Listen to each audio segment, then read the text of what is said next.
I will tell you what, it is good to be home. I have had certainly a whirlwind 48 hours. It is now Monday night, and it is about 8:40 p.m. I worked Saturday night, got home fairly late, worked Sunday morning at like 7 a.m. When I was done with work, I drove to Chicago, stayed at a friend's, took care of a ongoing legal issue, we'll just call it that, that I've been dealing with for a while, and spent most of the day in Chicago taking care of that, and just pulled into Appleton, Wisconsin a few minutes ago, and it feels good to be back home. It feels good to have my apartment looking super clean after the long trip, and feels good to have my light on, to be lighting my candle, to have my fireplace on my TV lit up. Let me show you. There it is. She's a beaut. She is a beaut. And I'll tell you what, I'm going to be reading the Bible to you tonight. I'm going to be reading chapter 35 and 36 from the book of Exodus. I don't know if I'm doing it to enhance my overall spirituality or not. I'm hoping to pick up a thing or two, maybe learn some things. I'm certainly going to do it, or hoping to finish looking at it as a real big accomplishment, because it's a long book, a hard read, and it's the #1 selling book of all time. So it seems like a good one to read. But I think it's good to be grounded in something.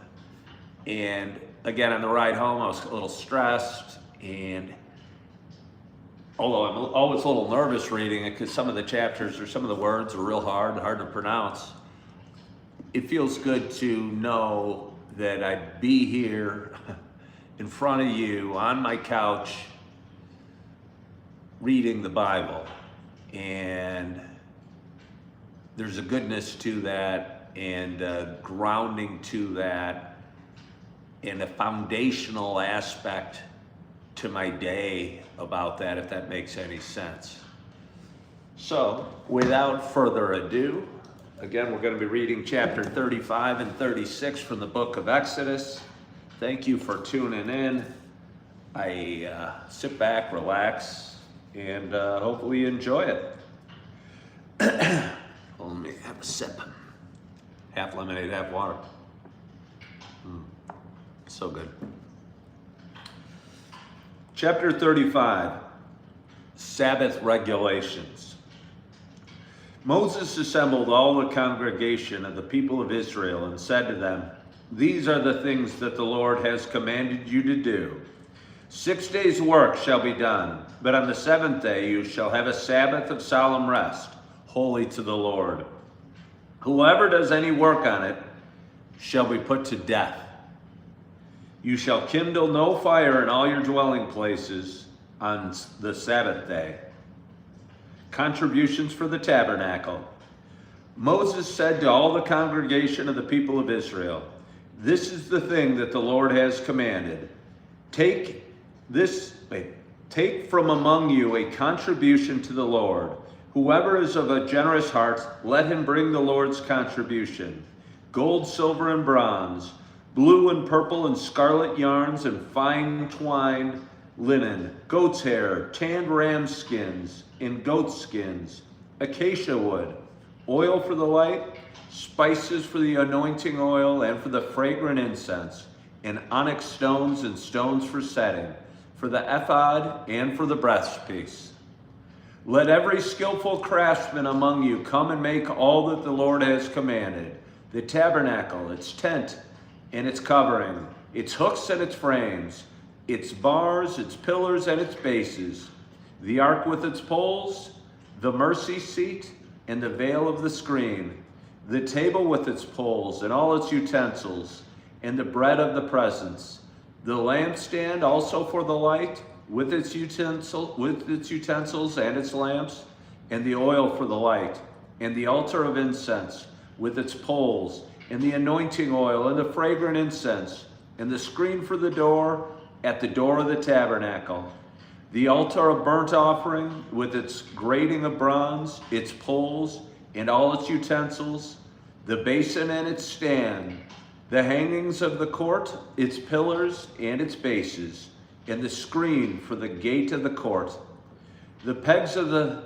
tabernacle and the pegs of the court and their cords, the finely worked garments for ministering in the holy place, the holy garments for Aaron the priest, and the garments of his sons for their service as priests.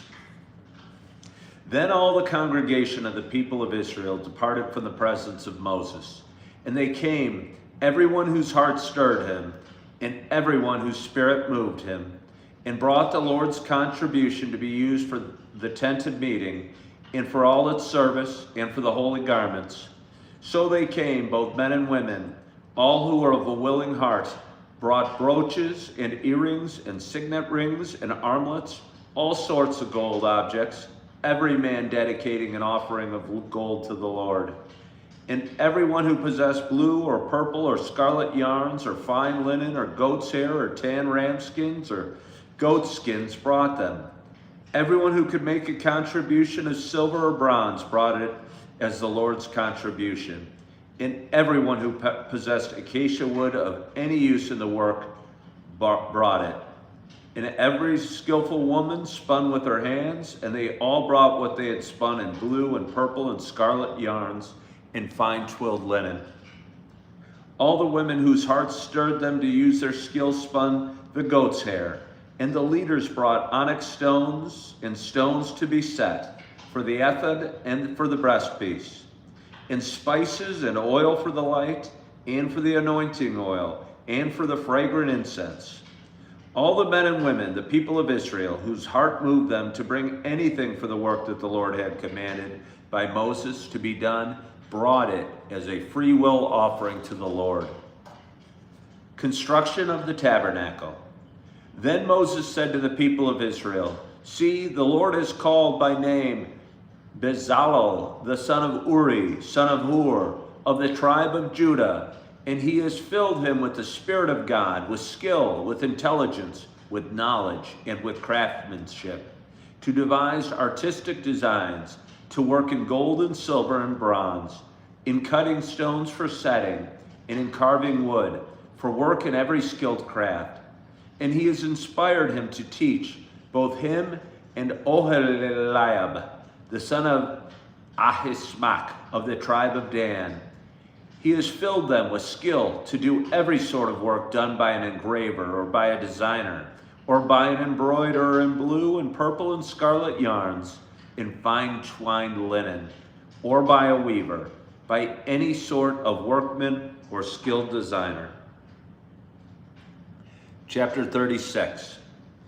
Bezalel and Oholiab, and every craftsman in whom the Lord has put skill and intelligence to know how to do any work in the construction of the sanctuary, shall work in accordance with all that the Lord has commanded. And Moses called Bezalel and Oholiab, and every craftsman in whose mind the Lord had put skill, everyone whose heart stirred him up to come to do the work.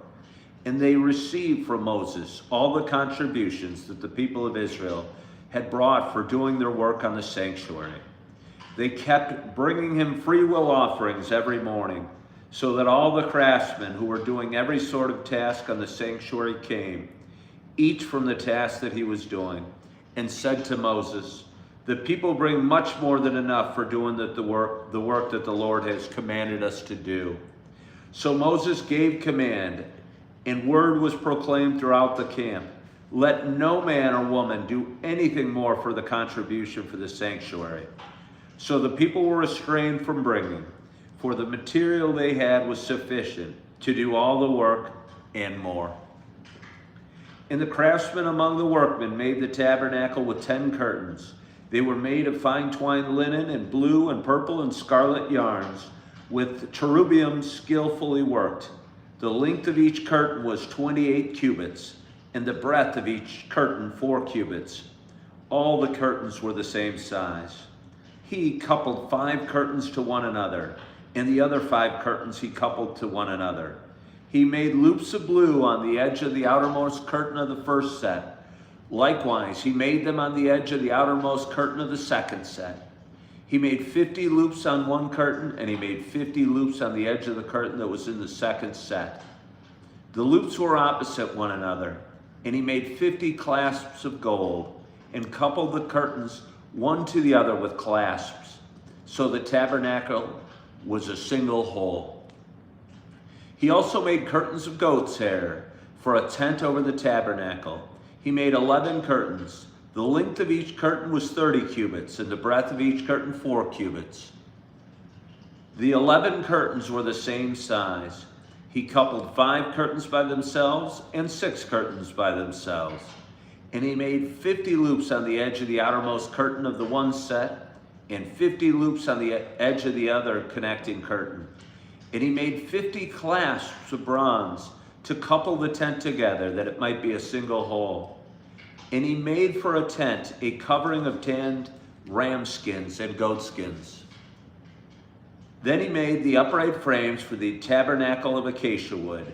10 cubits was the length of a frame, and 1.5 cubits the breadth of each frame. Each frame had 2 tenons for fitting together. He did this for all the frames of the tabernacle. The frames for the tabernacle he made thus: 20 frames for the south side, and he made 40 bases of silver under the 20 frames, 2 bases under one frame for its 2 tenons, and 2 bases under the next frame for its 2 tenons. For the second side of the tabernacle on the north side, he made 20 frames, and their 40 bases of silver, 2 bases under one frame and 2 bases under the next frame. For the rear of the tabernacle westward, he made 6 frames. He made 2 frames for corners of the tabernacle in the rear, and they were separate beneath, but joined at the top, at the first ring. He made 2 of them this way for the 2 corners. There were 8 frames with their bases of silver, 16 bases under every frame, 2 bases. He made bars of acacia wood, 5 for the frames of one side of the tabernacle, and 5 bars for the frames of the other side of the tabernacle, and 5 bars for the frames of the tabernacle at the rear westward. And he made the middle bar to run from end to end halfway up the frames. And he overlaid the frames with gold, and he made their rings of gold for holders for the bars, and overlaid the bars with gold. He made the veil of blue and purple and scarlet yarns and fine twined linen, with cherubim skillfully worked into it. He made it. And for it, he made 4 pillars of acacia and overlaid them with gold. Their hooks were of gold, and he cast them 4 bases of silver. He also made a screen for the entrance of the tent of blue and purple and scarlet yarns and fine twined linen, embroidered with needlework, and its 5 pillars with their hooks. He overlaid their capitals, and their fillets were of gold, but their 5 bases were of bronze. And with that, I have finished my reading from the book of Exodus tonight, chapter 35 and 36. Again, the last 10 or 15 chapters from this book have been in great, and I'd say rather monotonous detail, and made for some hard reading. I'm honestly kind of looking forward to the end of this book. It started out great. I knew the story of Moses fairly well from watching the 10 Commandments. It felt good watching, but over the last 12, 13, 14 chapters. It's just been a lot of very detailed instruction on how to make various things for the Lord. So anyway, it's good to be home. And again, I want to thank you so much for joining and following along in my little journey in the morning as I do my Coffee with Ken show, and at night as I read a couple of chapters for the Bible. I appreciate you for hopping on tonight. I am happy to be home and looking forward to having a quiet night at home. And I hope you're going to have a wonderful night as well. Hope you are feeling good. Hope you are loving yourself. Hope you are forgiving yourself. And as always, I hope to talk to you soon. Bye-bye.